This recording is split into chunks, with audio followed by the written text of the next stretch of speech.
Apa terbaiknya output pendidikan kalau begitu? Apa? Mencetak anak yang menyenangkan secara syar'i. Jadi Masya Allah dia punya ungganggu, punya ketawaduan, pinter, tapi Masya Allah ya luar biasa untuk bisa memahami, menghargai, membalas kebaikan orang tuanya. Itu luar biasa. Ini tidak mudah Bapak Ibu. Sekolah kita, pondok kita belum tentu bisa melahirkan yang seperti itu. Itu tidak gampang. Pasti diuji oleh Allah Subhanahu wa Ta'ala. Targetnya tinggi sekali, sehingga perjuangannya juga tidak mudah. Maka harus bersabar. Kalau dikirimi murid model macam-macam itu harus senyum, harus seneng gitu dah. Ya kalau saya itu selalu berhadapan dengan orang-orang yang bermasalah. Saya belum nikah itu sudah membimbing preman-preman Bapak Ibu. Tatoan Saya katakan membimbing, ujung-ujungnya ditokno setane di masjid. Saya orang Jombang. Sampai ada preman yang terkenal di Jombang itu tobat, geger. Jadi kita sudah biasa. Kalau saya biasa ketemu orang yang bermasalah, maka saya sudah biasa menghadapi anak-anak yang bermasalah, orang tua, anak muda.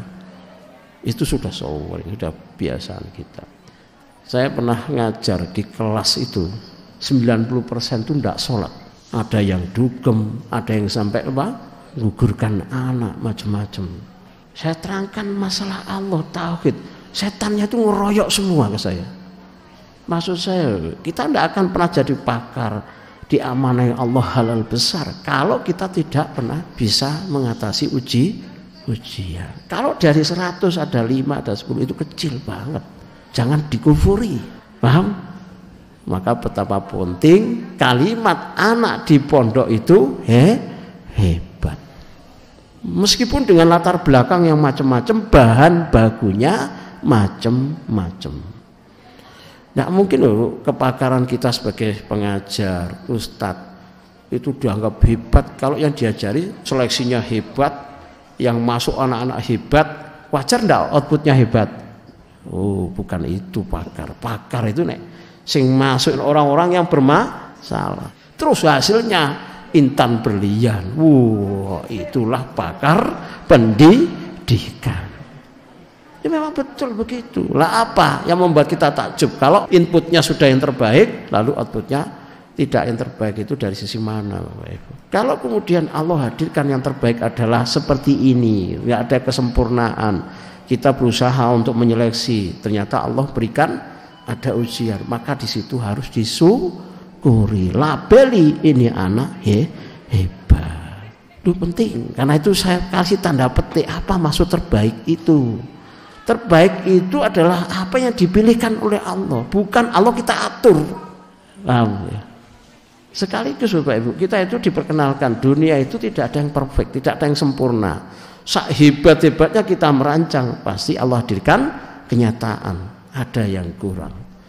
Coba sekarang kita jujur-jujuran, yang sudah menikah, apa yang kita simpulkan dengan pasangan kita antara sebelum akad nikah dengan setelahnya?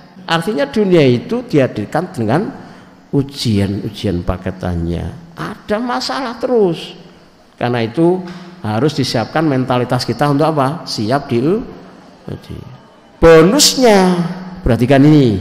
Jadi anak-anak ya, kalian tuh kalau ranking 1 itu bonus, bukan yang utama. Kalau ranking 30 ya bonus, nggak masalah, bonus kok.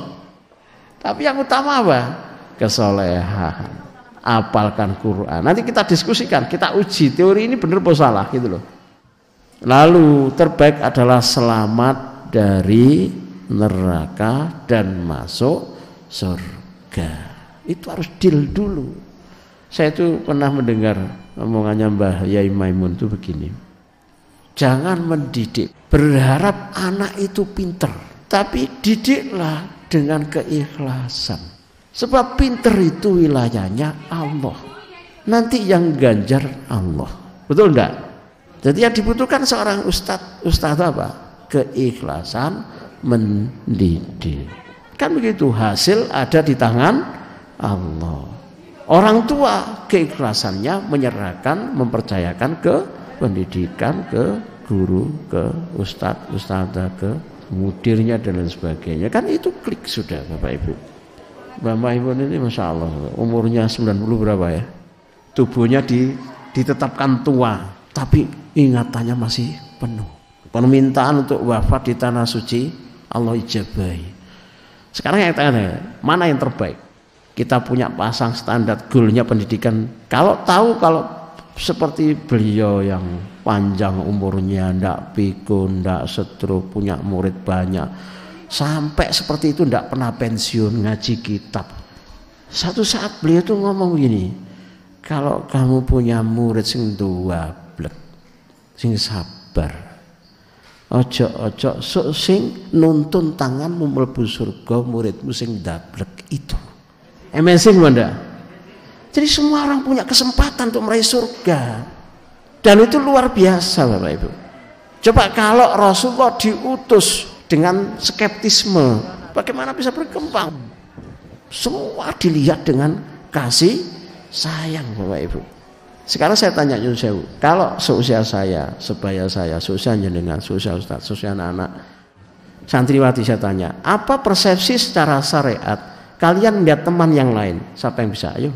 Apa persepsi yang benar? Tak kasih 100.000, nggak iso. Ayo. Lumayan. Ayo. Apa yang di sini Nyun Sewu? Ustaz atau Ustaz saya musyrifanya. Bisa enggak jawab? Ketika kita melihat yang lain itu Kanjeng Nabi pesannya biar.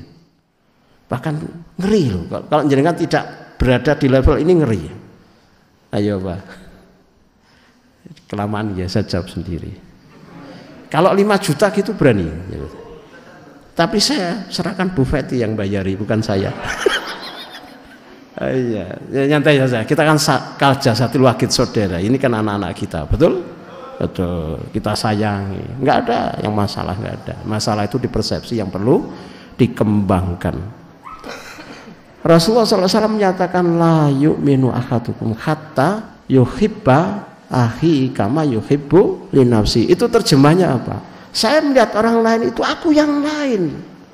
Enggak sempurna iman saya sampai aku melihat yang lain itu seperti aku. Kalau aku melihat yang lain, aku yang lain, dia terpuruk, itu seperti saya bahasakan kayak apa kalau saya di situasi seperti dia. Karena itu kita lebih bisa diterima preman sing mabuk-mabuk murid saya itu loh. Itu sama saya respect. Saya punya masjid di Banyuwangi itu luasnya 400 meter. Yang bangun itu murid saya yang mabuk-mabuk itu. Paham ya? Ini penting persepsi ini. Kalau persepsi seorang guru sudah klik sama muridnya, murid itu terasa sejuk. Setan ora ono. Tapi kalau kita wih muridku sing nakal, mesti sampean tukaran. Betul enggak? Persepsi sudah terbentuk buruk, didu ambek setan korin. Kalau saya enggak. Sehingga murid-murid saya itu seneng sama saya, itu luar biasa. Kalau murid yang soleh seneng itu wajar, tapi kalau ini muridnya yang mabuk, yang bahkan diantara mereka tobat di depan saya baru berhenti Ustaz, ini saya tobat ini. Sing gurung itu mateni Ustaz, saya belum. Berarti papat sudah itu apa papat itu? Coba. Subhanallah.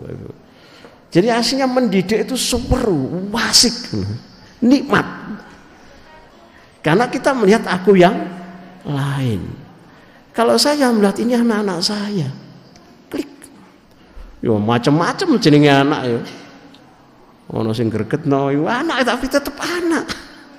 Iki areng gregetno tapi tetap anak. Masa sak gregetno tetap anak kan tetap sayang. Itu persepsi yang harus dibangun. Bapak Ibu, maka target terbaik pendidikan adalah bagaimana seluruh anak didik kita ini masuk surga. Itu yang terbaik. Sebagaimana apa? Allah tegaskan, faman zuhzika anin nar fa'udkhilal jannata faqad faz. Jadi prinsip pendidikan itu apa? Bagaimana anak didik kita apa? Selamat dari neraka lalu masuk surga. Jadi kan tahu enggak setelah ini ditutup apa ayatnya? Iya. Dan itu kan sesuatu yang paradok. Kita diperjelas, ojo ngejar dunya. Lihat itu. Lihat itu. Allah sudah bongkar ini loh kesalahan pendidikan itu. Wa mal hayatud dunya illa mata'ul ghurur. Kalau pendidikan ujungnya ngejar dunia, cerdas profesor korupsi. Betul enggak? Masalah Bapak Ibu. Harus ada yang dirubah pendidikan itu. Harus ada yang diperbaiki, terutama wali santri. Ya, dasar mengirim anak ke pondok, cita-citakan yang tertinggi untuk mencari ridhonya Allah Subhanahu wa taala. Baik. Subhanallah, ini sebetulnya sudah pesan-pesan pendidikan. Pesan pendidikan itu orang pasti akan mati, apapun profesinya, seberapa tinggi gelarnya, seberapa banyak duitnya. Yang penting kau bisa ndak lolos dari neraka dan kemudian masuk surga. Ingat loh ya, apapun kondisi kalian, dengan semua dunia itu apa? Mata'ul ghurur, kesenangan yang memperdaya, menipu. Seolah-olah Allah tahu betul bahwa yang menyebabkan masuk neraka itu memang Allah Maha tahu adalah karena keterlenahan memahami kehidupan dunia. Wa mal hayatud dunya illa mata'ul ghurur. Tidaklah kehidupan dunia itu cuma kesenangan yang menipu. Bapak Ibu, kalau kita diberitahu sama Allah seperti ini, lalu situasinya pandemi Covid, nyantai atau tegang? Nyantai. Ya memang dunia itu tidak akan perfect, tidak akan sempurna. Karena itu ada banyak masalah. Nyantai. Baik ya, ini kita sepakati dulu. Kata terbaik itu ternyata adalah masuk surga.